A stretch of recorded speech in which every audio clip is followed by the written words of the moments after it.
ಎಲ್ಲ ಒಂದು SLC ವಿದ್ಯಾರ್ಥಿಗಳಿಗೆ ಟ್ರೂ KPCL ಚಾನಲ್ಗೆ ಸ್ವಾಗತ. ನಾನು ಚೇತನ್ CK. ಇವತ್ತಿನ ಈ ಒಂದು ವಿಡಿಯೋದಲ್ಲಿ ನಿಮಗೆ SLC ಆನ್ಯುವಲ್ ಎಕ್ಸಾಮಿನೇಷನ್ 2026ಕ್ಕೆ ಕನ್ನಡ ವಿಷಯದ ಮಾದರಿ ಪ್ರಶ್ನೆ ಪತ್ರಿಕೆ 1ರ ಕೀ ಉತ್ತರ ನೋಡ್ತಾ ಹೋಗೋಣ.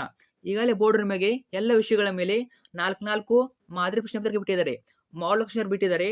ಇವತ್ತಿನ ವಿಡಿಯೋದಲ್ಲಿ ನಿಮಗೆ ಕನ್ನಡ ವಿಷಯದ ಮಾಡಲ್ ಕ್ವೆಶ್ಚನ್ ನಂಬರ್ 1 ಮಾದರಿ ಪ್ರಶ್ನೆ ಪತ್ರಿಕೆ 1ರ ಕೀ ಉತ್ತರ ನೋಡ್ತಾ ಹೋಗೋಣ. ಸೊ ಕಂಪ್ಲೀಟ್ ಆಗಿ ಎಲ್ಲ ಕೀ ಆನ್ಸರ್ ಕೊಡ್ತೀನಿ, ಕೊನೆಯ ತಪ್ಪದೆ ನೋಡಿ. ಈ ಒಂದು ಕ್ವೆಶ್ಚನ್ ಪೇಪರ್ ವೆರಿ ಇಂಪಾರ್ಟೆಂಟ್, ಯಾಕಂದ್ರೆ ಇದೇ ಒಂದು ಪ್ಯಾಟರ್ನ್ ಅಲ್ಲಿ ನಿಮ್ಮ ಆನ್ಯುವಲ್ ಎಕ್ಸಾಮ್ ನ ಕ್ವೆಶ್ಚನ್ ಪೇಪರ್ ಬರ್ತದೆ. ಅಷ್ಟೇ ಅಲ್ಲದೆ ತುಂಬಾ ಕ್ವೆಶ್ಚನ್ಸ್ ಇಲ್ಲಿಂದ ರಿಪೀಟ್ ಆಗ್ತವೆ. ಓಕೆ, ತುಂಬಾ ಬರ್ತವೆ. ಸೊ ಹೇಳ್ತೀನಿ ನಿಮಗೆ ಕ್ವೆಶ್ಚನ್ ಯಾವ ರೀತಿ ಕೇಳ್ತಾರೆ, ಯಾವ ರೀತಿ ರಿಪೀಟ್ ಆಗ್ತವೆ, ಪ್ರತಿಯೊಂದನ್ನು ಮಾಹಿತಿ ಕೊಡ್ತೀನಿ, ಪ್ರತಿಯೊಂದು ಕ್ವೆಶ್ಚನ್ ವಿತ್ ಆನ್ಸರ್ ಕೊಡ್ತೀನಿ. ಸೊ ನೀವು ಏನ್ ಮಾಡಬೇಕು, ಕೊನೆಯ ತಪ್ಪದೆ ನೋಡಬೇಕು ಅಷ್ಟೇ. ನೋಡ್ತೀರಲ್ವಾ? ಓಕೆ, ಬನ್ನಿ ಇವತ್ತಿನ ಈ ಒಂದು ವಿಡಿಯೋನ ಶುರು ಮಾಡೋಣ. ಅದಕ್ಕೆ ಮುಂಚೆ ಯಾರೆಲ್ಲ ಫಸ್ಟ್ ಟೈಮ್ ನಮ್ಮ ಒಂದು ಚಾನಲ್ ನೋಡ್ತಾರ ಅಥವಾ ಚಾನಲ್ ಇಕ್ಕರು ಸಬ್ಸ್ಕ್ರೈಬ್ ಮಾಡಿಲ್ಲ, ಮಿಸ್ ಮಾಡಿಸಿಲ್ಲ, ಸಬ್ಸ್ಕ್ರೈಬ್ ಮಾಡ್ಕೊಳ್ಳಿ. ಯಾಕಂದ್ರೆ ವಿದ್ಯಾರ್ಥಿ ಮುಂಬರುವ ದಿನಗಳಲ್ಲಿ ನಿಮಗೆ ಎಲ್ಲ ವಿಷಯಗಳ ಮಾದರಿ ಪ್ರಶ್ನೆ ಪತ್ರಿಕೆಗಳ ಅಂದ್ರೆ ಮಾಡಲ್ ಕ್ವೆಶ್ಚನ್ ಕೀ ಆನ್ಸರ್ ಆಗಿರ್ಬೋದು, ಜೊತೆಗೆ ನಿಮ್ಮ ಆನ್ಯುವಲ್ ಎಕ್ಸಾಮ್ಗೆ ಪ್ರತಿಯೊಂದು ವಿಷಯದ ಪಾಸಿಂಗ್ ಪ್ಯಾಕೇಜು, ಸ್ಕೋರಿಂಗ್ ಪ್ಯಾಕೇಜು, ಮತ್ತೆ ಫಿಕ್ಸ್ ಬಂದ ಪ್ರಶ್ನೆಗಳು, ಕ್ವೆಶ್ಚನ್ ಪೇಪರ್ಗಳು A to Z ನೋಡಿ ಎಲ್ಲ ವಿಡಿಯೋಗಳು ಇದೇ ಒಂದು ಚಾನಲ್ ಆಗ್ತವೆ. ಅವೆಲ್ಲ ಬೇಕು ಅಂತಂದ್ರೆ ತಪ್ಪೇಜಿಲ್ಲ, ಸಬ್ಸ್ಕ್ರೈಬ್ ಮಾಡ್ಕೊಳ್ಳಿ. ಇವಾಗಲೇ ಬಂದಿದ್ರೆ ಮಾಡ್ಕೊಂಡು ಹೋಗಿ, ನಿಮಗೆ 100% ಗ್ಯಾರಂಟಿ ಯೂಸ್ ಅಂತ ಆಗ್ತದೆ. 100% ಆಗ್ತದೆ, ಆತಂಕ ಮಾಡ್ಕೊಳ್ಳಿ.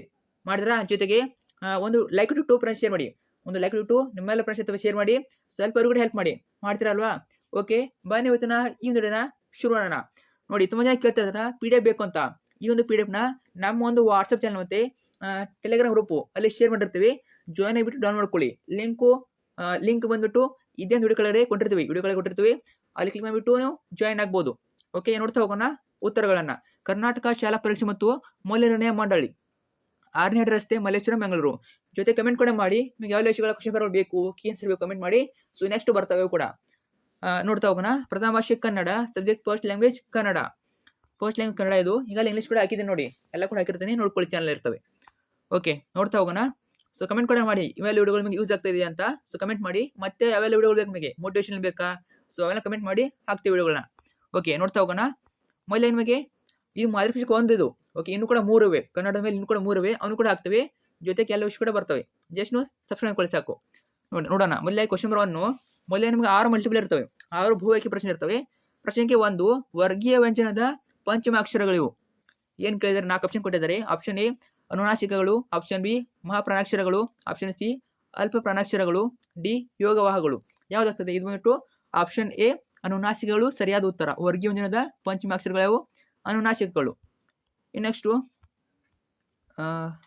ಪ್ರಶ್ನೆ 2, ಮಾತಂತು ಪದವು ಈ ಸಂಧಿಗೆ ಸೇರಿದೆ. ಯಾವುದು? ಆಪ್ಷನ್ ಎ ಆಗಮ, option B N, option C ವೃದ್ಧಿ, ಆಪ್ಷನ್ ಡಿ ಲೋಪ. ಯಾವ್ದಾಗ್ಬೋದು? ಗೆಸ್ ಮಾಡಿ ನೋಡೋಣ. ಸರಿಯಾದ ಉತ್ತರ ಆಪ್ಷನ್ ಡಿ ಲೋಪಸಂಧಿ ಅನ್ನೋದು ಸರಿಯಾದ ಉತ್ತರ. ಇನ್ನು ಪ್ರಶ್ನೆ 3, ಒಂದು ಪೂರ್ಣ ಕ್ರಿಯಾಪದದೊಂದಿಗೆ ಸ್ವತಂತ್ರವಾಗಿರುವ ವಾಕ್ಯ. ನಾನು ಫಾಸ್ಟ್ ಹೇಳ್ತಾ ಇರ್ತೀನಿ, ನೀವೇ ವಿಡಿಯೋನ ಪಾಸ್ ಮಾಡಿಬಿಟ್ಟು ಕ್ವಶನ್ ಓದ್ಕೊಳ್ಳಿ, ತುಂಬಾ ವಿಡಿಯೋ ಲೆಂತ್ ಆಗ್ತದೆ. ಸೊ ಫಾಸ್ಟ್ ಹೇಳ್ತಾ ಇರ್ತೀನಿ, ಸ್ವಲ್ಪ ಅಡ್ಜಸ್ಟ್ ಮಾಡ್ಕೊಳ್ಳಿ. ಓಕೆ, ಎ ಸಂಯುಕ್ತ ವಾಕ್ಯ, ಬಿ ಸಂಯೋಜಿತ ವಾಕ್ಯ, ಸಿ ಸಾಮಾನ್ಯ ವಾಕ್ಯ, ಡಿ ಮಿಶ್ರ ವಾಕ್ಯ. ಯಾವ್ದಾಗ್ಬೋದು ಇದು? ಇದು ಬಿಟ್ಟು ಆಪ್ಷನ್ ಸಿ ಸಾಮಾನ್ಯ ವಾಕ್ಯ ಅನ್ನೋದು ಸರಿಯಾದ ಉತ್ತರ. ಇನ್ನು ಪ್ರಶ್ನೆ 4, ಕ್ರಿಯಾಪದದ ಮೂಲ ರೂಪ. ಆಪ್ಷನ್ ಎ ಸರ್ವನಾಮ, ಬಿ ಧಾತು, ಸಿ ನಾಮಪದ, ಡಿ ನಾಮ ಪ್ರಕೃತಿ. ಯಾವ್ದಾಗ್ಬೋದು? ಇದು ಬಂದ್ಬಿಟ್ಟು ಆಪ್ಷನ್ ಬಿ ಧಾತು ಆಗ್ತದೆ. ಧಾತು ಅನ್ನೋದು ಸರಿಯಾದ ಉತ್ತರ. ಇನ್ನು ಪ್ರಶ್ನೆ 5, ಲೋಕದೋಳ್ ಎಂಬ ಪದದಲ್ಲಿರುವ ವಿಭಕ್ತಿ. ಯಾವ್ದಾಗ್ತದೆ? ಇದು ಬಂದ್ಬಿಟ್ಟು ಸಪ್ತಮಿ ಆಗ್ತದೆ. ಲೋಕದೋಳ್ ಅನ್ನೋದು ಏನಾಗ್ತದೆ? ಆಪ್ಷನ್ ಸಿ ಸಪ್ತಮಿ ಅನ್ನೋದು ಸರಿಯಾದ ಉತ್ತರ. ಲೋಕದೋಳ್ ಅಂತ ಕೊಟ್ಟಿದ್ದಾರೆ. ಇನ್ನು ಪ್ರಶ್ನೆ 6, ಮುಂಗೈ ಪದವು ಈ ಸಮಾಸಕ್ಕೆ ಉದಾಹರಣೆಯಾಗಿದೆ. ಯಾವ ಸಮಾಸ?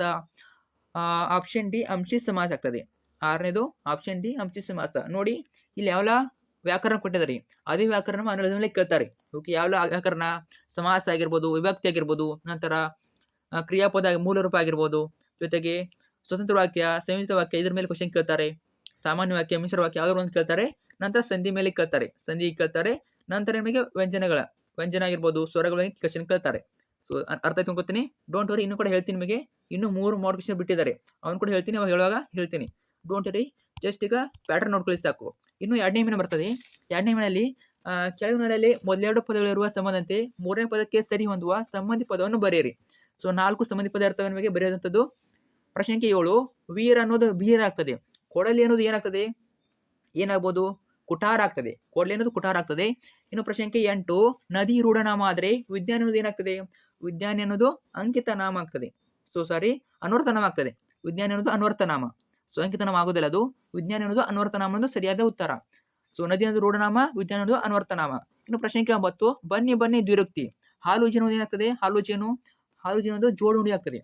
ಜೋಡು ನುಡಿ ಅನ್ನೋದು ಸರಿಯಾದ ಉತ್ತರ. ಇನ್ನು ಪ್ರಶ್ನೆ ಸಂಖ್ಯೆ 10, ನೋಟ ಕೃದಂತ ಭಾವನಾಮ ಆದರೆ ಪೇರ್ಮೆ ಅನ್ನೋದು ಏನಾಗ್ತದೆ? ಇದು ತದ್ದಿತಾಂತ ಭಾವನಾಮ. ಇನ್ನು ನೆಕ್ಸ್ಟ್ ಹೋಗೋಣ ಕೆಳಗಿನ ಪ್ರತಿಯೊಂದು ಪ್ರಶ್ನೆಗಳಿಗೆ. ಮೂರನೇ ಮೇನೆದು, ಕೆಳಗಿನ ಪ್ರತಿಯೊಂದು ಪ್ರಶ್ನೆಗಳಿಗೆ ಒಂದೊಂದು ವಾಕ್ಯ ತರಿಸಿ. ಅಂದ್ರೆ ಒಂದು ಅಂಕ ಪ್ರಶ್ನೆಗಳು 7 ಇರ್ತವೆ. ಓಕೆ, ಇವೆಲ್ಲ ನಿಮಗೆ ಎಲ್ಲ ಪಾಠದ ಪದ್ಯದಿಂದ ಕೊಟ್ಟಿರ್ತಾರೆ. ಓಕೆ, ನೋಡ್ತಾ ಹೋಗೋಣ. 7 ಇರ್ತವೆ ನೋಡಿ, 7 ಒಂದು ಅಂಕ ಪ್ರಶ್ನೆ ಇರ್ತವೆ. ನೆನ್ಪಿಟ್ಕೊಳ್ಳಿ, ಇಲ್ಲಿ ಯಾವುದೇ ರೀತಿ ನಿಮಗೆ ಚಾಯ್ಸ್ ಇರೋದಿಲ್ಲ. ನೋಡ್ತಾ ಹೋಗೋಣ. 11, ಭಾಷೆ ಓದಕ್ಕೆ ಸಾಧನವಾಗಿದೆ. ಇಲ್ಲಿಂದ ನಮಗೆ ಈ ಆನ್ಸರ್ ಸಹಿತ ನೋಡ್ತಾ ಹೋಗೋಣ. ಓಕೆ, ತುಂಬಾ ಜನ ಕೇಳ್ತಾರ ಈ ಆನ್ಸರ್ ಬೇಕು ಅಂತ. Don't worry, full in detail ಆಗಿ ನಿಮಗೆ ಈ ಆನ್ಸರ್ ಕೊಡ್ತೀನಿ. ಓಕೆ, ಸ್ವಲ್ಪ ವೇಟ್ ಮಾಡಿ, ಕೀ ಆನ್ಸರ್ ನೋಡ್ತಾ ಹೋಗೋಣ.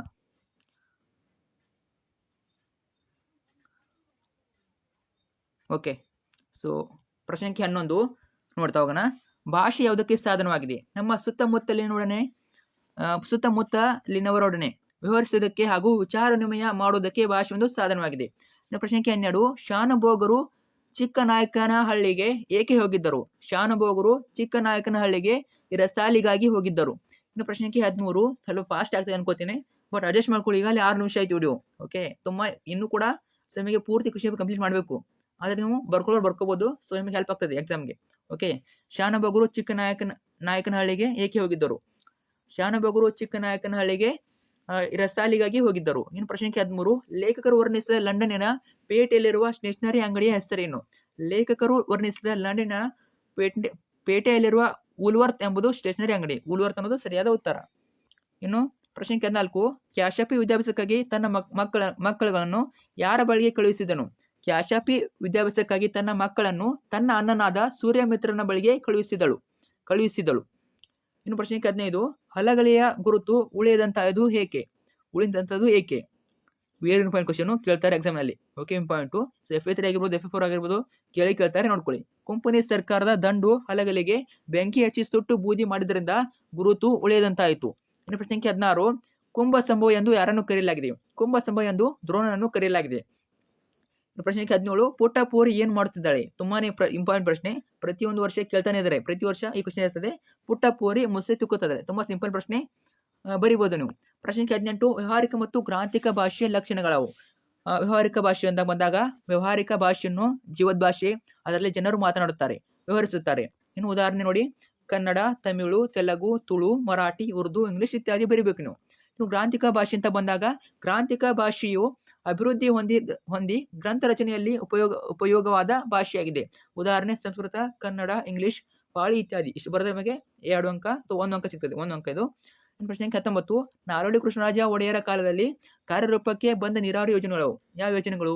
ನಾಲ್ವಡಿ ಕೃಷ್ಣರಾಜ ಒಡೆಯರ ಕಾಲದಲ್ಲಿ 1900ರಲ್ಲಿ ಶಿವನ ಸಮುದ್ರದ ಬಳಿ ಕಾವೇರಿ ನದಿ ನೀರಿನಿಂದ ಪ್ರಾರಂಭಿಸಿದ ಶಿವನ ಸಮುದ್ರದ ಜಲವಿದ್ಯುತ್ ಯೋಜನೆ, 1907ರಲ್ಲಿ ವಾಣಿ ವಿಲಾಸ ಸಾಗರ ಆನೆಕಟ್ಟು ಅಂದರೆ ಮಾರಿಕಣಿ ಅಂತ ಕರೀತಾರ, ಮತ್ತು 1911ರಲ್ಲಿ ಕಾವೇರಿ ನದಿಗೆ ಅಡ್ಡಲಾಗಿ ಕನ್ನಂಬಾಡಿಯಲ್ಲಿ ಕೃಷ್ಣರಾಜಸಾಗರ ಅಣೆಕಟ್ಟು ನಿರ್ಮಾಣ ಮುಂತಾದ ವಿದ್ಯುತ್ ಮತ್ತು ನೀರಾವರಿ ಯೋಜನೆಗಳು ಕಾರ್ಯರೂಪಕ್ಕೆ ಬಂದವು. 20ನೇ ಪ್ರಶ್ನೆ, ಲಂಡನ್ನಿನ ಹೆಣ್ಣು ಮಕ್ಕಳು ಯಾವ ಕೆಲಸದಲ್ಲಿ ನಿಯುಕ್ತರಾಗುತ್ತಾರೆ? ಲಂಡನ್ನಿನ ಹೆಣ್ಣು ಮಕ್ಕಳು ಉಪಹಾರಗಳಲ್ಲಿ, ದೊಡ್ಡ ದೊಡ್ಡ ಅಂಗಡಿಗಳಲ್ಲಿ ಟೈಪಿಸ್ಟ್ ಆಗಿ ಅಂದರೆ ಗುಮಾಸ್ತರಾಗಿ, ಹಾಗೂ ಸಿನಿಮಾ ಗೃಹದಲ್ಲಿ ಪ್ರೇಕ್ಷಕರಿಗೆ ಜಾಗವನ್ನು ಹುಡುಕೊಂಡು ಕೆಲಸದಲ್ಲಿ ನಿಯುಕ್ತರಾಗುತ್ತಾರೆ. ಇವು ಬಂದ್ಬಿಟ್ಟು ಏನು ನಿಮಗೆ, ವೇಟ್ ಮಾಡಿ ಸ್ವಲ್ಪ ನೋಡೋಣ. ಕ್ವಶನ್ ಪೇಪರ್ ಬಂದ್ಬಿಟ್ಟು ನಿಮಗೆ 18ನೇ ಪ್ರಶ್ನೆಯಿಂದ ಬಂದ್ಬಿಟ್ಟು 2 ಅಂಕದ ಪ್ರಶ್ನೆ ಅನ್ಕೋತೀನಿ. ಓಕೆ, ನಿಮಗೆ 18ನೇ ಪ್ರಶ್ನೆಯಿಂದ ಬಂದ್ಬಿಟ್ಟು 2 ಅಂಕದ ಪ್ರಶ್ನೆಗಳು. 1 ಅಂಕ ಅಂದೆ, ಸಾರಿ. ಇಲ್ಲಿ 18ನೇ ಪ್ರಶ್ನೆ ನಿಮಗೆ 2 ಅಂಕದ ಪ್ರಶ್ನೆ ಇರ್ತವೆ. ಓಕೆ, 18ರಿಂದ ನಿಮಗೆ ಕ್ವಶನ್ ಪೇಪರ್ ತೋರಿಸ್ಬಿಡ್ತೀನಿ, ನಿಮಗೆ ಅರ್ಥ ಆಗ್ತದೆ. ಇನ್ನೂ ಈಸಿಯಾಗಿ ಅರ್ಥ ಆಗ್ತದೆ. ನೋಡಿ, 18ನೇ ಪ್ರಶ್ನೆಯಿಂದ ನಿಮಗೆ 18ನೇ ಪ್ರಶ್ನೆಯಿಂದ ನಮಗೆ 27ನೇ ಪ್ರಶ್ನೆವರೆಗೆ 2 ಅಂಕದ ಪ್ರಶ್ನೆ ಇರ್ತವೆ. ಕನ್ಫ್ಯೂಸ್ ಆಗಬೇಡಿ. 18 ಪ್ರಶ್ನೆ ನಮಗೆ 27ನೇ ಪ್ರಶ್ನೆವರೆಗೆ 2 ಅಂಕದ ಪ್ರಶ್ನೆಗಳು ಇರ್ತವೆ. ಆಗಲೇ ಅದು ಎಲ್ಲ ಕೂಡ ಮಿಕ್ಸ್ ಆಗಿವೆ, ಸ್ವಲ್ಪ ಅಡ್ಜಸ್ಟ್ ಮಾಡ್ಕೊಳ್ಳಿ. ಓಕೆ, 18 ಪ್ರಶ್ನೆಯಿಂದ 27 ಪ್ರಶ್ನೆ ನಮಗೆ 2 ಅಂಕದ ಪ್ರಶ್ನೆಗಳು ಇರ್ತವೆ. ಓಕೆ, ನೆಕ್ಸ್ಟ್ ಹೋಗೋಣ. ಎಲ್ಲ ನೋಡಿ, 18ನೇ ಪ್ರಶ್ನೆ ಕೂಡ ನಮಗೆ 2 ಅಂಕದ ಪ್ರಶ್ನೆ, 19 ಪ್ರಶ್ನೆ ಕೂಡ 2 ಅಂಕದ ಪ್ರಶ್ನೆ. ಅರ್ಥ ಆಯ್ತಾ. ನಂತರ 20ನೇ ಪ್ರಶ್ನೆ ಕೂಡ ನಿಮಗೆ 2 ಅಂಕದ ಪ್ರಶ್ನೆ. ನಂತರ 21ನೇ ಪ್ರಶ್ನೆ, ಸೂರ್ಯ ಮಿತ್ರನು ಮಾವನೆಂದು ತಿಳಿದಾಗ ವಾಯುಭೂತಿಯ ಪ್ರತಿಕ್ರಿಯೆ ಹೇಗಿತ್ತು? ವಾಯುಭೂತಿಯ ಪ್ರತಿಕ್ರಿಯೆ ಕೇಳಿದರೆ ನೋಡಿ ಆನ್ಸರ್ ಕೊಟ್ಟಿದ್ದೀನಿ. ವಿಡಿಯೋನ ಪಾಸ್ ಮಾಡಿಬಿಟ್ಟು ಆನ್ಸರ್ ಓದ್ಕೊಳ್ಳಿ. ಓಕೆ, ಎಲ್ಲ 10 ನಿಮಿಷ ಆಯಿತು ವಿಡಿಯೋ, ತುಂಬ ಲೆಂತ್ ಆಗ್ತದೆ. ನೀವು ವಿಡಿಯೋನ ಪಾಸ್ ಮಾಡಿಬಿಟ್ಟು ಆನ್ಸರ್ ಓದ್ಕೊಳ್ಳಿ. ನಾನು ಜಸ್ಟ್ ಮೇನ್ ಕ್ವಶನ್ ಹೇಳ್ತಾ ಹೋಗ್ತೀನಿ. ಇನ್ನು ಪ್ರಶ್ನೆಗೆ 22, ಹೊಸಗಾಲದ ಹಸು ಮಕ್ಕಳನ್ನು ಹಕ್ಕಿ ಹೇಗೆ ಹರಿಸಿದೆ? ಸೊ ಉತ್ತರ ಇದೆ, ವಿಡಿಯೋನ ಪಾಸ್ ಮಾಡಿಬಿಟ್ಟು ಉತ್ತರ ನೋಡ್ಕೊಳ್ಳಿ. ಇನ್ನು 24ನೇ ಪ್ರಶ್ನೆ, ಭಗತ್ ಸಿಂಗ್ನ ತಾಯಿಯ ಕಣ್ಣುಗಳಿಂದ ನೀರು ಧಾರಾಕಾರವಾಗಿ ಹರಿಯಲು ಕಾರಣವೇನು? ಇದು ಕೂಡ 2 ಅಂಕಕ್ಕೆ ಕೇಳ್ತಾರೆ, ಇಂಪಾರ್ಟೆಂಟ್ ನೋಡ್ಕೊಳ್ಳಿ.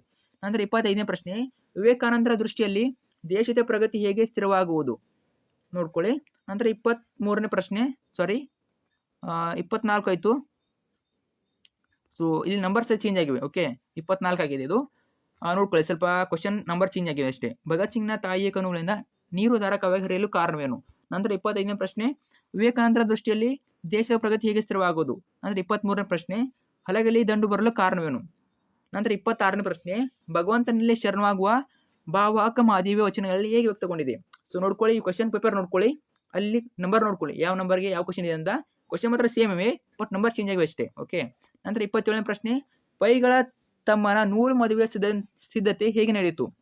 ಇಂಪಾರ್ಟೆಂಟು, ಕೇಳ್ಬೋದು, ನೋಡ್ಕೊಳ್ಳಿ.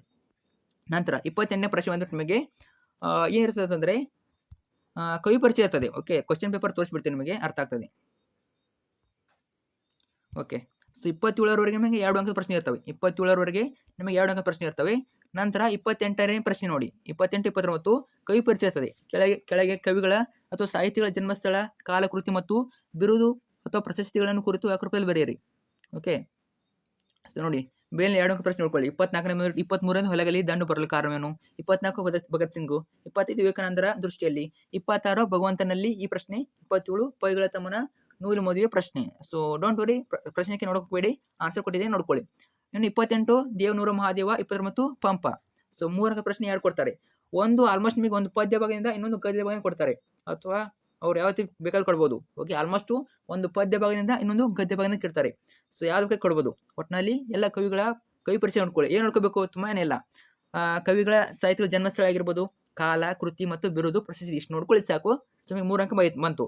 ಸೊ 3 ಅಂಕ ಪ್ರಶ್ನೆ 2 ಇರ್ತವೆ, ಟೋಟಲಾಗಿ 6 ಮಾರ್ಕ್ಸು. ಇಬ್ಬರು ಕವಿಗಳಿಗೆ ಬಗ್ಗೆ ಬರೀಬೇಕು ನೀವು. ಇಲ್ಲಿ ಯಾವ ಕೊಟ್ಟಿದ್ದಾರೆ? 28 ದೇವನೂರು ಮಹಾದೇವ, 29 ಪಂಪ ಕೊಟ್ಟಿದ್ದಾರೆ. ನೋಡೋಣ, ದೇವನೂರು ಮಹಾದೇವ ಮತ್ತು ಪಂಪರ ಕವಿ ಪರಿಚಯ. ಓಕೆ, ದೇವನೂರು ಮಹಾದೇವ ಅವರು ಕ್ರಿಸ್ತಶಕ 1948 ಮೈಸೂರು ಜಿಲ್ಲೆಯ ನಂಜನಗೂಡು ತಾಲೂಕಿನ ದೇವನೂರು ಎಂಬ ಊರಿನಲ್ಲಿ ಜನಿಸಿದರು. ಇದು ಎದೆಗೆ ಬಿದ್ದ ಅಕ್ಷರ, ಕುಸುಮಾಲೆ, ದ್ಯಾವನೂರು, ಒಡಲಾಳ, ಗಾಂಧಿ ಮತ್ತು ಮಾವು, ನಂಬಿಕೆಯ ನೆಂಟ, ನೋಡು ಮತ್ತು ಕೂಡು ಮುಂತಾದ ಪ್ರಮುಖ ಕೃತಿಗಳನ್ನು ಬರೆದಿದ್ದಾರೆ. ಇವರ ಕಕುಮಬಾಲೆ ಕಾದಂಬರಿಗೆ ಕೇಂದ್ರ ಸಾಹಿತ್ಯ ಅಕಾಡೆಮಿ ಪ್ರಶಸ್ತಿ, ಒಡಲಾಳ ಕೃತಿಗೆ ಭಾರತೀಯ ಭಾಷಾ ಪರಿಷತ್ ಪ್ರಶಸ್ತಿ, ಕರ್ನಾಟಕ ರಾಜ್ಯೋತ್ಸವ ಪ್ರಶಸ್ತಿಗಳು ಲಭಿಸಿವೆ. ಇಷ್ಟು ಬರಬೇಕು ನೋಡಿ. ಅಂದರೆ 29 ಪಂಪ ಮಹಾಕವಿ, ಅಂದರೆ ಇವರ ಜನ್ಮಸ್ಥಳ ಯಾವಾಗ? ಕ್ರಿಸ್ತಕ 941. ವ್ಯಂಗ್ಯಮಂಡಲ ವ್ಯಂಗ್ಯಪೇಳು ಎಂಬ ಅಗ್ರಹಾರದವನು. ಚಾಲುಕ್ಯರ ಅರಿಕೇಸರಿಯ ಆಸ್ಥಾನ ಕವಿಯಾಗಿದ್ದ ಪಂಪ ಆದಿಪುರಾಣ ಮತ್ತು ವಿಕ್ರಮಾರ್ಜುನ ವಿಜಯಂ ಎಂಬ ಮಹಾಕಾವ್ಯಗಳ ಕರ್ತೃ. ವಿಕ್ರಮಾರ್ಜುನ ವಿಜಯಂ ಕಾವ್ಯಕ್ಕೆ ಪಂಪ ಭಾರತ ಎಂಬ ಮತ್ತೊಂದು ಹೆಸರಿದೆ. ಕಲಿಯು ಕವಿಯೂ ಆಗಿದ್ದ ಪಂಪ ರತ್ನತ್ರಯರಲ್ಲಿ ಒಬ್ಬ. ಸರಸ್ವತಿ, ಮಣಿಹಾರ, ಸಂಸಾರ, ಸರ್ವೋದಯ ಅಥವಾ ಸರ್ವೋದಯ ಅಂತ ಕರೀತಾರೆ, ಕವಿತಾ ಗುಣಾರ್ವ ಎಂಬ ಬಿರುದುಗಳನ್ನು ಪಡೆದಿದ್ದ ಕವಿ ಪಂಪ ಮಹಾಕವಿ. ವಿರಚಿತ ವಿಕ್ರಮಾರ್ಜುನ ವಿಜಯಂ ಕಾವ್ಯವನ್ನು ಡಿ.ಎಲ್. ನರಸಿಂಹಾಚಾರ್ಯರು ಸಂಪಾದಿಸಿದ್ದು, ಅದರ ದ್ವಿತೀಯಾಶ್ವಾಸನದಿಂದ ಕೆಮ್ಮನೆ ಮೀಸಲುತ್ತನೆ ಪದ್ಯ ಭಾಗವನ್ನು ಆಯ್ಕೆ ಮಾಡಲಾಗಿದೆ. ಬರಿಬೇಕು. ಸೊ ತುಂಬ ಏನಿಲ್ಲ, ಕವಿಗಳ ಕಾಲ, ಜನ್ಮಸ್ಥಳ, ಕೃತಿಗಳು ಬರೆದು ಸಾಕು. ಓಕೆ, ನೆಕ್ಸ್ಟ್ ಹೋಗೋಣ. 30ನೇ ಪ್ರಶ್ನೆ ಏನಿದೆ? 30ನೇ ಪ್ರಶ್ನೆ, ಸೊ 30ನೇ ಪ್ರಶ್ನೆ ನೋಡೋಣ ಏನಿದೆ ಅಂತ. ಓಕೆ, 30ನೇ ಪ್ರಶ್ನೆ ಬಂದ್ಬಿಟ್ಟು ಕೆಳಗಿನ ಪದ್ಯ ವಾಕ್ಯ ಪ್ರಸ್ತಾರ ಹಾಕಿ ಕನ್ನಡ ಮಾಡಿ ಛಂದಸ್ಸಿನ ಹೆಸರನ್ನು ಬರೆಯಿರಿ. ಛಂದಸ್ಸಿನ ಹೆಸರು ಬರೆಯೋದಿದೆ, ಅಂದರೆ 3 ಅಂಕಕ್ಕೆ ಇರ್ತದೆ ನಿಮಗೆ. ಛಂದಸ್ಸಿನ ಹೆಸರು ಬರೆಯೋದು 3 ಅಂಕಕ್ಕೆ ಇರ್ತದೆ. ಸೊ 30ನೇ ಪ್ರಶ್ನೆ, ಎನಗೆ ಮನಮಿಂದು ಶೂನ್ಯಂ, ಮನೆ ಶೂನ್ಯಂ ಬೀಡು, ಶೂನ್ಯಮಾದುದು ಸಕಲ. ಹಳೆಗಣ ಕೊಟ್ಟಿದ್ದಾರೆ ನಿಮಗೆ, ಎಲ್ಲ ಕೂಡ ನಿಮಗೆ ಛಂದಸ್ಸಿನ ಹೆಸರನ್ನು ಬರೀಬೇಕು. ಮತ್ತೆ ನೀವು ಅರ್ಥ ಆಯ್ತಾ? 3 ಅಂಕಕ್ಕೆ ಜಸ್ಟ್ ಲಘು ಹಾಕೋ ಮಾತ್ರ ಅಲ್ಲ, ಛಂದಸ್ಸಿನ ಹೆಸರನ್ನು ಕೂಡ ಬರೀಬೇಕು. ನೋಡ್ಕೊಳ್ಳಿ, ಇದು ಬಂದ್ಬಿಟ್ಟು ಪ್ರಸ್ತಾರ ಹಾಕಬೇಕು ಮತ್ತು ಘನವಾಗಿ ಮಾಡಬೇಕು. ನಂತರ ಛಂದಸ್ಸಿನ ಹೆಸರು ಬರಬೇಕು. ನೋಡ್ತಾ ಹೋಗೋಣ ಯಾವ್ದು ಮಾಡೋದಂತ. ಕ್ವಶನ್ ನೋಡ್ಕೊಳ್ಳಿ ಅಥವಾ ಬರ್ಕೊಳ್ಳಿ. ಸೊ ಆನ್ಸರ್ ನೋಡೋಣ. 30ನೇ ಪ್ರಶ್ನೆ ಉತ್ತರ ನೋಡೋಣ. ಓಕೆ, 30ನೇ ಪ್ರಶ್ನೆ ನೋಡ್ಕೊಳ್ಳಿ. ಸೊ ಇದೇ ಉತ್ತರ ನೋಡಿ. ಓಕೆ, ಸೊ ಲಘು ಹಾಕೋ ತುಂಬಾ ಈಸಿ, ನೋಡ್ಕೊಳ್ಳಿ. ಸೊ 4 ಮಾತ್ರಗಳನ್ನ ಬರ್ತದೆ, ಟೋಟಲಾಗಿ 12 ಬರ್ತದೆ. ಓಕೆ, ಮೊದಲನೇ ಸಾಲಿನಲ್ಲಿ 12 ಬರ್ತದೆ, 2ನೇ ಸಾಲಿನಲ್ಲಿ ನಿಮಗೆ 20 ಬರ್ತವೆ. ಟೋಟಲಾಗಿ 12, 20, 32 ಬಂದಾಗ ಇದು ಕಂದ ಪದ್ಯ. 12, 25 ನಿಮಗೆ ಅದು ಆಲ್ಮೋಸ್ಟ್ 100% ಕಂದ ಪದ್ಯನೇ ಇರ್ತದೆ. ಓಕೆ, ಸೊ ಛಂದಸ್ಸು ಯಾವುದು? ಕಂದ ಪದ್ಯ. ನೋಡ್ಕೊಳ್ಳಿ. ಇನ್ನು ನೆಕ್ಸ್ಟ್ ಹೋಗೋಣ. ಸೊ ಅರ್ಥ ಆಯ್ತಾ ಇದು? ನೋಡ್ಕೊಳ್ಳಿ. ಇನ್ನೂ ಕಣ್ಣಿಲ್ಲ ಅಂದರೆ ನೋಡ್ಕೊಳ್ಳಿ. ಆಯ್ತಾ? ನೆಕ್ಸ್ಟ್ ಹೋಗೋಣ. 31 ಪ್ರಶ್ನೆ. ಓಕೆ, ಸ್ವಲ್ಪ ಲೇಟ್ ಆಗ್ಬೋದು, ನೋಡ್ಕೊಳ್ಳಿ. 30ನೇ ಪ್ರಶ್ನೆ. ಕೆಳಗಿನ ವಾಕ್ಯದಲ್ಲಿರುವ ಅಲಂಕಾರವನ್ನು ಹೆಸರಿಸಿ ಲಕ್ಷಣ ಬರೆದು ಸಮನ್ವಯಗೊಳಿಸಿ. ಅಲಂಕಾರ ಇರ್ತದೆ ನಿಮಗೆ, ಒಂದು 3 ಅಂಕಕ್ಕೆ ಇರ್ತದೆ. ಓಕೆ, ಒಂದು ಅಲಂಕಾರ ಕೊಟ್ಟಿರ್ತಾರೆ. So important. 30ನೇ ಪ್ರಶ್ನೆ. ಮಾರಿಗೋತನವಾಯಿತು ನಾಳಿನ ಭಾರತವು. ಏನು ಮಾಡ್ಬೇಕು ನೀವು? ಅಲಂಕಾರವನ್ನು ಹೆಸರಿಸಿ ಲಕ್ಷಣ ಬರೆದು ಸಮನ್ವಯಗೊಳಿಸಬೇಕು. ಮಾರಿಗೋತನವಾಯಿತು ನಾಳಿನ ಭಾರತವು. ನೋಡೋಣ. ಓಕೆ, ಮಾರಿಗೋತನವಾಯಿತು ನಾಳಿನ ಭಾರತವು. ಅಲಂಕಾರ, ರೂಪಕಲಂಕಾರ, ಉಪಮೇಯ, ಭಾರತ ಯುದ್ಧ, ಉಪಮಾನ, ಮಾರಿಯ ಔತಣ, ಸಮನ್ವಯ. ಇಲ್ಲಿ ಉಪಮೇಯವಾಗಿರುವ ಭಾರತ ಯುದ್ಧಕ್ಕೂ ಉಪಮಾನವಾಗಿರುವ ಮಾರಿಯ ಔತಣಕ್ಕೂ ಅಭೇದ ಕಲ್ಪಿಸಲಾಗಿದೆ. ಆದರೆ ಇದು ರೂಪಕಲಂಕಾರವಾಗಿದೆ. ರೂಪಕಲಂಕಾರ ಸರಿಯಾದ ಉತ್ತರ. ಸೊ ಈ ರೀತಿನೂ ಸಮನ್ವಯ ಬರೀಬೇಕು. ತುಂಬಾ ಈಸಿ ಇರ್ತದೆ, ಬರಿಬೋದು. ನೆಕ್ಸ್ಟ್ ಹೋಗೋಣ. 32ನೇದು. ಸೊ ಇದೇನು ಬರ್ಬಿಟ್ಟು ನಿಮಗೆ 32ನೇ ಪ್ರಶ್ನೆ. ಕ್ವಶನ್ ಪೇಪರ್ ನೋಡೋಣ. ಸೊ ಏನಿರಲ್ಲ ಇದು. ಓಕೆ, ಏನಿರ್ತದೆ? ಕೆಳಗಿನ ಗಾದಿಗಳಲ್ಲಿ ಯಾವುದಾದ್ರೂ ಒಂದನ್ನು ಗಾದಿಯ ಮಹತ್ವದೊಂದಿಗೆ ವಿಸ್ತರಿಸಿ ಬರೆಯಿರಿ. ಗಾದಿ ಇರ್ತದೆ, 2 ಕೊಟ್ಟಿರ್ತಾರೆ, 2ರಲ್ಲಿ ಬರೀಬೇಕು. 3 ಅಂಕ. ಕೈ ಕೆಸರಾದರೆ ಬಾಯಿ ಮೊಸರು ಅಥವಾ ಮನಸ್ಸಿದ್ದರೆ ಮಾರ್ಗ. 2ರಲ್ಲಿ ಒಂದನ್ನು ಬರಿಬೇಕು ನೀವು. ತುಂಬಾ ಈಸಿ, ಬರಿತೀರಾ ಎಲ್ಲರೂ ಕೂಡ. ಇದನ್ನು ಕೂಡ ನೋಡಿಬಿಡೋಣ. ಓಕೆ, ಸೊ ಓಕೆ, ಗಾದಿಯ ಮಹತ್ವ ಅಥವಾ ಗಾದಿಯನ್ನು ವಿವರಿಸಿ ಬರೀತಾ ಕೊಡ್ತಾರೆ. ಕೈ ಕೆಸರಾದರೆ ಬಾಯಿ ಮೊಸರು. ನೋಡ್ಕೊಳ್ಳಿ. ನೀವು ಯಾವುದೇ ಗಾದಿಯನ್ನು ಬರಲಿ, ಸ್ಟಾರ್ಟಿಂಗ್ಲಿ ಏನು ಬರಬೇಕು? ಗಾದಿಗಳು ವೇದಗಳಿಗೆ ಸಮಾನ, ವೇದ ಸುಳ್ಳಾದರೂ ಗಾದಿ ಸುಳ್ಳಾಗುವುದು ಎಂಬ ಮಾತಿದೆ. ಇದು ಹಿರಿಯರ ಜೀವನದ ಅನುಭವದ ಸಾರವಾಗಿದೆ. ಕೈ ಕೆಸರಾದರೆ ಬಾಯಿ ಮೊಸರು ಎಂಬುದು ಕನ್ನಡ ಜನಪ್ರಿಯ ಮಾತು. ನೋಡಿ, ಗಾದಿಗಳು ವೇದಗಳ ಸಮಾನ, ವೇದ ಸುಳ್ಳಾದರೂ ಗಾದಿ ಸುಳ್ಳಾಗುವುದು ಎಂಬ ಮಾತಿದೆ. ಇದು ಹಿರಿಯರ ಜೀವನದ ಅನುಭವದ ಸಾರವಾಗಿದೆ. ಇದನ್ನು ಬರಲೇಬೇಕು, 1 ಅಂಕ ಇರ್ತದೆ. ಓಕೆ, ನೋಡಿ ಆನ್ಸರ್ ಕೊಡ್ತೀನಿ, ವಿಡಿಯೋ ಪಾಸ್ ಮಾಡಿಬಿಟ್ಟು ಆನ್ಸರ್ ನೋಡ್ಕೊಳ್ಳಿ. ನಂತರ 33. ಮಡಿಯಬೇಕಾದರೆ ಮಾಡಿಯೇ ಮಡಿಯುತ್ತೇನೆ. ಸೊ ಇಲ್ಲಿಂದ ನಮಗೆ ಏನಿರ್ತವೆ ಅಂದರೆ ಇವ್ರ ಸಂದರ್ಭ ಇರ್ತವೆ. ಓಕೆ, ಸಂದರ್ಭ ಇರ್ತವೆ. ನೋಡೋಣ. ಕ್ವಶನ್ ಪೇಪರ್ ನೋಡೋಣ. ಕ್ವಶನ್ ಪೇಪರ್ ನೋಡಿದ್ರೆ ಅರ್ಥ ಆಗ್ತದೆ. ಸೊ ಓಕೆ, ವೇಟ್ ಮಾಡಿ. ಓಕೆ, ನೋಡಿ ನಿಮಗೆ ಸಂದರ್ಭ ಬಂದ್ಬಿಟ್ಟು 6 ಸಂದರ್ಭ ಕೊಡ್ತಾರೆ. ಪ್ರತಿಯೊಂದು ಸಂದರ್ಭಕ್ಕೆ ಎಷ್ಟು ಅಂಕ? 3 ಅಂಕ. 3 ಅಂಕದ 6 ಸಂದರ್ಭಗಳು, ಟೋಟಲ್ 18 ಮಾರ್ಕ್ಸು. ಪ್ರತಿಯೊಂದಕ್ಕೂ 3 ಅಂಕ. ಸಂದರ್ಭ ನೋಡಿ, ಪದ್ಯ ಮತ್ತು ಗದ್ಯ ಅಥವಾ ನಿಮಗೆ ಪೂರಕ ಪಾಠಗಳನ್ನು ಕೊಡ್ತಾರೆ. ಓಕೆ, ಯಾವ್ದು ಕೊಡ್ಬೋದು. ಒಟ್ಟಿನಲ್ಲಿ 6 ಸಂದರ್ಭ ಇರ್ತವೆ. ಪ್ರತಿಯೊಂದಕ್ಕೂ 3 ಅಂಕ. 33ನೇ ಪ್ರಶ್ನೆ. ಮಡಿಯಬೇಕಾದರೆ ಮಾಡಿ ಮಡಿಯುತ್ತೇನೆ. 34. ತಾವು ಕಡಿಮೆ ಮಾತನಾಡಿದ್ರಿ, ಹೆಚ್ಚು ಕೆಲಸ ಮಾಡಿದ್ದಿರಿ. 35. ಯುದ್ಧಕ್ಕೆ ಹೋದ ತನ್ನ ಮಗನ ಕಣ್ಣುಗಳಂತೆ ಇವೆಯಲ್ಲ. 36. ತೇಲಿಸಿ ಮುಳುಗಿಸಿ ಕಂಡ ಕಂಡಗಳ. 37. ದಿನಪಸುತನಂ ಕೊಲಿಸಿದ ನೆಲನೊಡನೆ ಮತ್ತೆ ಪುದುವಾಳ್ದ ಪೆನೆ. 38. ಹಕ್ಕಿಯ ಕೊರಲೆಂಪು ಹಸಿರು. ಇವೆಲ್ಲ ಸಂದರ್ಭಗಳು. ಉತ್ತರವನ್ನು ನೋಡೋಣ. ಓಕೆ, ಸ್ವಲ್ಪ ಲೇಟ್ ಆಗ್ತದೆ ಅನ್ಕೋತೀನಿ, ಬಟ್ ನೋಡ್ಕೊಳ್ಳಿ ಚೆನ್ನಾಗಿ. ಓಕೆ, ಸೊ ನೋಡಿ. ಸೊ 33, ಅದೇ ರೀತಿ 34, 35 ಎಲ್ಲ ಕೂಡ ಉತ್ತರ ಸಹಿತವೇ. ವಿಡಿಯೋನ ಪಾಸ್ ಮಾಡಿಬಿಟ್ಟು ಇವೆಲ್ಲ ಸಂದರ್ಭಗಳನ್ನ ನೋಡ್ಕೊಳ್ಳಿ. ಎಲ್ಲ ಲೆಸನ್ನು ಅಂದರೆ ಎಲ್ಲ ಪಾಠ ಅಥವಾ ಪದ್ಯ ಇಂಪಾರ್ಟೆಂಟೇ. ಓಕೆ, ಸಂದರ್ಭ ಅಂತ ಬಂದಾಗ ನಮಗೆ ತುಂಬ ಡಿಫಿಕಲ್ಟ್ ಇರೋದಿಲ್ಲ. ಅವ್ರ ಪಾಠದ ಅಥವಾ ಪದ್ಯದ ಮಧ್ಯದ ಕೂಡ ನಮಗೆ ಪದ್ಯದ ಬದ ಕೂಡ ಈಸಿಯನ್ನು ಇರ್ತವೆ. ಎಲ್ಲ ಕೂಡ ಆನ್ಸರ್ ಮಾಡ್ಬೋದು. ಓಕೆ, ಡೋಂಟ್ ವರಿ, ತಲೆ ಕೆಡಿಸ್ಕೋಬೇಡಿ, ಚೆನ್ನಾಗಿ ಓದ್ಕೊಳ್ಳಿ ಸಾಕು. ಸೊ ಮುಂದೆ ಕೂಡ ಕೊಡ್ತೇವೆ ನಿಮಗೆ ಯಾವೆಲ್ಲ ಸಂದರ್ಭ ಬರ್ತವೆ, ಅಷ್ಟು ಓದ್ಕೊಳ್ಳಿ ಸಾಕು, ಬರ್ತವೆ ಸಂದರ್ಭಗಳು. ಓಕೆ, ಸೊ ನಂತರ ಎಷ್ಟು ಆಯಿತು? ಸೊ ನೋಡ್ಕೊಂಡ್ರಲ್ವ ಅಲ್ಲೇ ಕೂಡ. ನಂತರ 39 ನಿಮಗೆ ಪದ್ಯ ಭಾಗ ಇರ್ತದೆ. 39 ನಿಮಗೆ ಪದ್ಯ ಭಾಗ ಇರ್ತದೆ. ಸೊ ಕೆಳಗಿನ ಪದ್ಯವನ್ನು ಪೂರ್ಣಗೊಳಿಸಿ ಬರೆಯಿರಿ.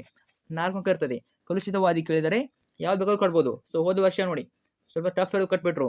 ಅರ್ಥ ಆಯ್ತಾ? ಆಲ್ಮೋಸ್ಟ್ ಎಲ್ಲ ಪದ್ಯಗಳನ್ನು ಚೆನ್ನಾಗಿ ನೋಡ್ಕೊಳ್ಳಿ. ಅದರಲ್ಲಿ ಒಂದು ಬಂದೇ ಬರ್ತದೆ. ಸೊ 2 ಕೊಡ್ತಾರೆ ನಿಮಗೆ, ಒಂದು ಬಂದಿಲ್ಲ ಇನ್ನೂ ಕೂಡ ಬರಿಬೋದು. ಓಕೆ, ಒಂದೇ ಪದ್ಯದಿಂದ ನಿಮಗೆ 2 ಪ್ಯಾರಾಗ್ರಾಫ್ ಕೊಡ್ತಾರೆ. ಸೊ ಕಲುಷಿತವಾದಿ ಕೊಟ್ಟಿದ್ದಾರೆ, ನಂತರ ಮತಗಳೆಲ್ಲೂ ಕೊಟ್ಟಿದ್ದಾರೆ. ಉತ್ತರ ಕೂಡ ಕೊಟ್ಟಿದ್ದೀನಿ, ನೋಡ್ಕೊಳ್ಳಿ. ಸೊ ನೆಕ್ಸ್ಟ್ ಹೋಗೋಣ. ಕೆಳಗಿನ ಪದ್ಯವನ್ನು ಓದಿ ಅರ್ಥ ಮಾಡಿಕೊಂಡು ಅಡಗುವ ಮೌಲ್ಯ ರಚಿಸಿ ಸಾರಾಂಶ ಬರೀರಿ. ಸಾರಾಂಶ ಬರೆಯುವಂಥದ್ದು ನಿಮಗೆ 4 ಅಂಕ ಇರ್ತದೆ.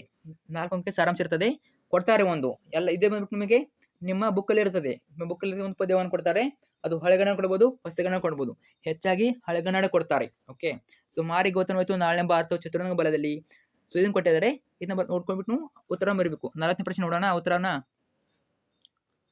ಸೊ 40ನೇ ಪ್ರಶ್ನೆ ನೋಡಿ, 39 ನೋಡಿ, ಕಲುಷಿತವಾದಿ. ಸೊ ಇದನ್ನು ಕೂಡ ಕೊಟ್ಟಿದ್ದೀನಿ. ನಂತರ 40ನೇ ಪ್ರಶ್ನೆ ನೋಡಿ, ಸಾರಾಂಶ ಇದೆ ನೋಡಿ, ನಾಳೆ ಬರುವ ಭಾರತ. ಸೊ ಬರೀಬೇಕು ಈ ರೀತಿ. ನಂತರ 41ನೇ ಪ್ರಶ್ನೆ. ಸೊ ನೋಡ್ಕೊಳ್ಳಿ ಚೆನ್ನಾಗಿನ್ನ, ಆಯ್ತಾ? ಸೊ ನೆಕ್ಸ್ಟ್ ಹೋಗೋಣ.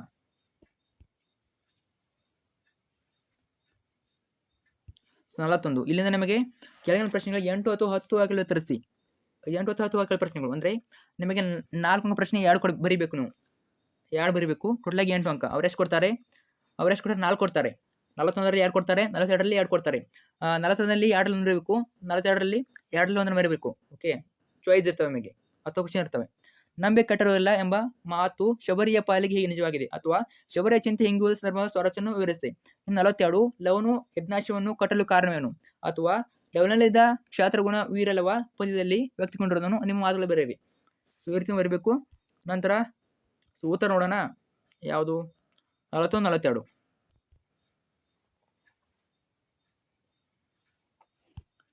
ಓಕೆ, 41, 42. 41 ಪ್ರಶ್ನೆ ಉತ್ತರ ಇದೆ, ನಂತರ 42 ಕೂಡ ನೋಡೋಣ. ಓಕೆ, ಸೊ ಇದು 42ನೇ ಪ್ರಶ್ನೆ ಉತ್ತರ. ಸ್ಟೂಡೆಂಟ್ ಪಾಸ್ ಮಾಡಿಬಿಟ್ಟು ವಿಡಿಯೋನ ಸ್ಟಾಪ್ ಮಾಡಿಬಿಟ್ಟು ನೋಡ್ಕೋಬೇಕು ನೀವು. ಓಕೆ, ವಿಡಿಯೋನ ಸ್ಟಾಪ್ ಮಾಡಿಬಿಟ್ಟು ಆನ್ಸರ್ ನೋಡ್ಕೊಳ್ಳಿ. ನಂತರ ನೆಕ್ಸ್ಟ್ ಪ್ರಶ್ನೆ ಹೋಗೋಣ. ಈಗ 20 ನಿಮಿಷ ಆಯ್ತು ನೋಡಿ, ಸ್ವಲ್ಪ ಫಾಸ್ಟಾಗಿ ಹೇಳ್ತಾ ಇದ್ದೀನಿ ಅಂದ್ರೆ ನಿಮಗೆ 20 ನಿಮಿಷ ವಿಡಿಯೋ. ಓಕೆ, ನೆಕ್ಸ್ಟು ಕೆಳಗಿನ ಗದ್ಯ ಭಾಗವನ್ನು ಮನಸ್ಸಿನಲ್ಲಿ ಓದಿಕೊಂಡು ಕೊಟ್ಟಿರುವ ಪ್ರಶ್ನೆಗಳಿಗೆ ಉತ್ತರ ಬರೆಯಿರಿ. ನಿಮಗೊಂದು ಪ್ಯಾಸೇಜ್ ಕೊಟ್ಟಿರ್ತಾರೆ, ಒಂದು ಗದ್ಯ ಭಾಗ ಕೊಟ್ಟಿರ್ತಾರೆ, ಅದು ಓದ್ಕೊಂಡ್ಬಿಟ್ಟು ನೀವು ಆನ್ಸರ್ ಮಾಡಬೇಕು. ತುಂಬಾ ಈಸಿ ಪ್ರಶ್ನೆ, ಕೆಳಗಡೆ ಕ್ವಶನ್ ಕೇಳಿರ್ತಾರೆ, 2 ನೋಡಿಬಿಟ್ಟು ಬರೆಯೋದಷ್ಟೇ, ಮೇಲೆ ಆನ್ಸರ್ ಇರ್ತದೆ, ನೋಡಿಬಿಟ್ಟು ಬರೆಯೋದಷ್ಟೇ. 4 ಅಂಕ. ಓಕೆ, 2+2 ನೋಡ್ಕೊಳ್ಳೋದನ್ನ. ಸೊ ನಂತರ 2 ಪ್ರಶ್ನೆ ಇರ್ತವೆ. ಓಕೆ, 2 ಪ್ರಶ್ನೆ ಇರ್ತವೆ.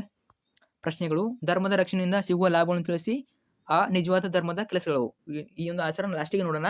ನೆಕ್ಸ್ಟ್ ಕ್ವಶನ್ ಹೋಗೋಣ. ನೆಕ್ಸ್ಟ್ ಕ್ವಶನ್ ನಿಮಗೆ ಪತ್ರ ಇರ್ತದೆ, ಕೆಳಗೆ ಯಾವ್ದಾದ್ರು ಒಂದಕ್ಕೆ ಕೊಟ್ಟಿರುವ ಮಾಹಿತಿನ ಆಧರಿಸಿ ಪತ್ರ ಬರೀರಿ. 5 ಅಂಕಕ್ಕೆ ಒಂದು ಪತ್ರ ಇರ್ತದೆ, ಒಂದು ಹ್ಯಾರಿಕ ಒಂದು ವ್ಯಕ್ತಿ ಕೊಟ್ಟಿರ್ತಾರೆ, ನಿಮಗೆ ಯಾವ್ದು ಬರ್ತದೆ ಅದನ್ನ ಬರೀಬೇಕು. ಓಕೆ, ಯಾವ್ದೋ ಒಂದನ್ನ ಸೆಲೆಕ್ಟ್ ಮಾಡ್ಕೊಳ್ಳಿ. ಇವಾಗಿಂದಾನೆ ಯಾವ್ದೋ ಒಂದನ್ನು ನೋಡ್ಕೊಳ್ಳಿ, 2 ನೋಡ್ಕೋಬೇಡಿ, ಯಾವ್ದೋ ಒಂದನ್ನು ಚೆನ್ನಾಗಿ ನೋಡ್ಕೊಳ್ಳಿ. ಸೊ ಒಂದು ಚೆನ್ನಾಗಿ ಓದ್ಬಿಟ್ಟು ಚೆನ್ನಾಗಿ ಬರೀರಿ.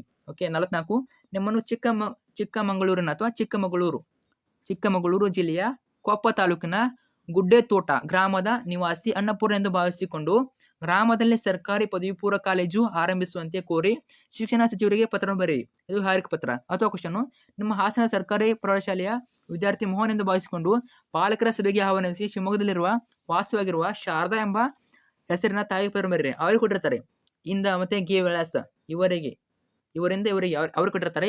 ನೀವೇನು ಎಕ್ಸ್ಟ್ರಾ ಬರೆಯೋದಿಲ್ಲ, ಅವ್ರೇನು ಕೊಟ್ಟಿದ್ರೆ ಅದನ್ನ ಬರೀಬೇಕು. ಓಕೆ, ಅವ್ರೇನು ಕೊಟ್ಟಿದ್ರೆ ಅದನ್ನೇ ಬರೀಬೇಕು, ತಲೆ ಇಟ್ಕೊಳ್ಳಿ. ನೆಕ್ಸ್ಟು ನಿಮಗೆ ಕೆಳಗಿನ ಲಾಸ್ಟ್ ಕ್ವಶನ್ನು, ಕೆಳಗಿನ ಯಾವುದಾದ್ರು ಒಂದಕ್ಕೆ 15 ವಾಕ್ಯದಲ್ಲಿ ಕಡಿಮೆ ಇಲ್ಲ ಅಂತ ಪ್ರಬಂಧ ಬರೀರಿ. ಪ್ರಬಂಧ ಕೇಳ್ತಾರೆ ನಿಮಗೆ 5 ಅಂಕಕ್ಕೆ, ಒಂದು 2 ಕೊಡ್ತಾರೆ, ಅದರಲ್ಲಿ ಒಂದನ್ನು ಬರೀಬೇಕು. ಅರ್ಥ ಐತೆ? 2 ಕೊಡ್ತಾರೆ, ಒಂದನ್ನು ಬರೀಬೇಕು. ರಾಷ್ಟ್ರೀಯ ಹಬ್ಬಗಳ ಮಹತ್ವ ಮತ್ತು ಕನ್ನಡ ಭಾಷೆ ಬೆಳವಣಿಗೆ ಮತ್ತು ಸವಾಲುಗಳು ಇಂಪಾರ್ಟೆಂಟ್ ನೋಡ್ಕೊಳ್ಳಿ. ಸೊ ಉತ್ತರ ನೋಡೋಣ ಈಗ ನೆಕ್ಸ್ಟು. ಸೊ ಉತ್ತರ ನೋಡಿಬಿಡೋಣ ಲಾಸ್ಟು. ಓಕೆ, ಸೊ 43, 44 ಉತ್ತರ ಇವೆ. ಸೊ 43 ಮತ್ತು ಆ ಪ್ರಶ್ನೆ ಉತ್ತರವೇ ನೋಡ್ಕೊಳ್ಳಿ. ನಂತರ 44ನೇದು ಪತ್ರ ಯಾವ ರೀತಿ ಬರಬೇಕು.